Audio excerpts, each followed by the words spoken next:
Happy Friday. What's going on, guys? It's Ricky with Technical Solutions. Hope that you guys are all having an amazing Friday, and what a banger end to the week. That's all I have to say. So the first question is, why are markets free falling? What's going on? It's nothing new. It's something that we've all talked about, especially if you're part of my LPP team. Every morning, I like to remind our traders, remember, inflation is upticking. Remember, labor market is weak. Remember, tariffs are still a concern. And finally, they got resettled or refactored back in. They were never not an issue. They just weren't a big focus for the market. Because remember, the stock market is irrational. But today, Trump announced that he's threatening a massive increase on tariffs on China products coming into the United States. Then following aftermarket hours, President Trump to impose a 100% tariff on China starting November 1st. Well, what happened to all of this no more trade war? What happened to the art of the deal? What happened to all of this? What happened to, no, markets are thriving. I thought we didn't have any beef with China. No, it's if you actually look up the data and look up the news, we have less than 5 trade deals signed with all countries, and we definitely do not have one with China. But the market wanted to ignore that. The market wanted to pretend like it wasn't a pressing issue. And today, it looks like Trump had enough. He wanted to be more vocal about it, and the markets pay the price, right? Because the markets can only ignore something for so long. But it's been about a week of a government shutdown, and markets were thriving. They were pushing to new all-time highs, pretending like there was no pressing issue. So now that market, and this is a little pullback, especially if you've been trading for some time. If you're experienced and seasoned, you remember the 2022 sell-offs, right? Where markets sold off for nearly 12 months in a row. This is nothing, man. QQQ is down 3.5%. I mean, it's a substantial pullback based off of this year, right? NASDAQ market is down 3.5, an additional 1% after market hours. The position I took on SQ, I only made a few $1,000s, closed my position, left myself with my one lucky share, only made $3K, got in, got out, made my money and bounced because I know how irrational markets are. I didn't want to be greedy. I didn't want to be like the over-leveraged crypto bros. I'm not saying it's you guys, but how many times have I talked about them, right? The only people that freak out during market pullbacks like this are the people that are over-leveraged. Not good investors, not good traders. They're the over-leveraged crypto bros or over-leveraged traders for meme coins, right? Because it's always the most overhyped up stocks like Oklo, Tempest AI, what's the other one? Irene, always the ones that sell off the hardest. A good example is like XRP. Look at this piece of actual crap. It does nothing. All the red flags were there of a descending resistance. It's a momentum trade. You get in, you get out. When the pump is over, you get out.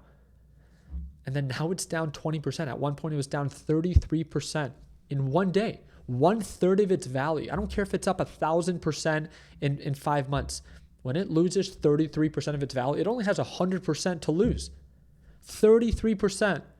So everything that it gained all this year, it went back to those same previous lows, to the start of 2024. Absolute idiots.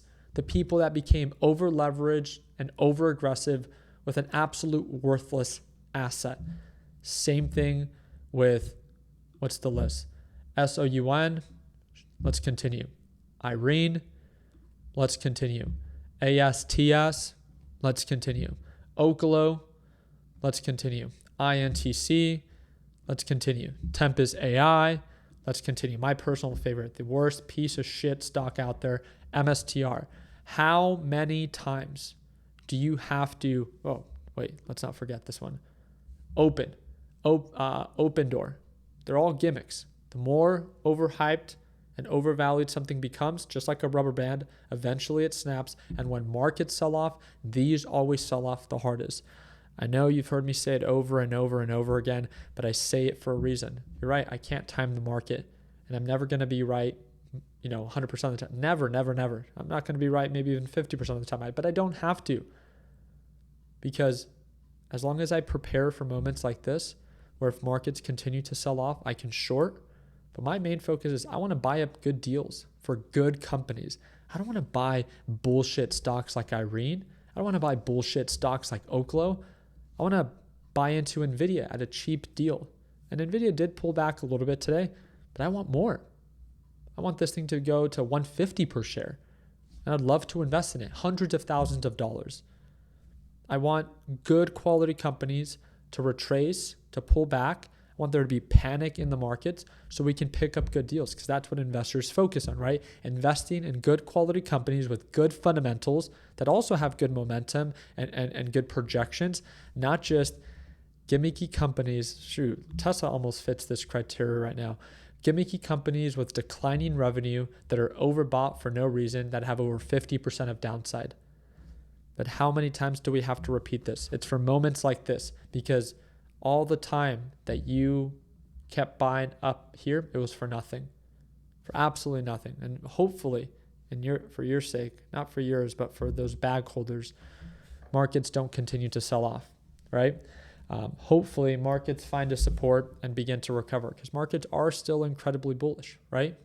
So we'll see. We'll see if this momentum for the selling pressure continues on Monday, as more concern or more updates over the weekend follow, or if we begin to find a support and begin to recover. And if so, I'm happy to go long, right? The only people that freak out are over-leveraged people that can't afford, now are getting margin called. Not only do they not have money to buy the dips, now they owe money to keep their current losing position. Think about that. Those are the reasons we encourage to not be over-leveraged at overbought levels. Not because we're against making money. We're all here for the same reason. It's to make money. But it's knowing when to be aggressive and knowing when to be light on your position in preparation for a pullback. So if they do happen, you're able to take advantage of those good deals. Those are the principles that we like to teach within LPP. They're simple principles. They're often overlooked because they're not fancy or not hyped up, but they save you from distress, like for moments like this. So again, if you ever want to watch me trade live, all of my good days, all of my bad days, you get to watch me trade live every day. It's the second link in the description down below, and there's a $300 off discount link that's there for you. So second link in the description, you can sign up over the weekend and watch me trade live starting Monday. It's a one-time payment, lifetime access.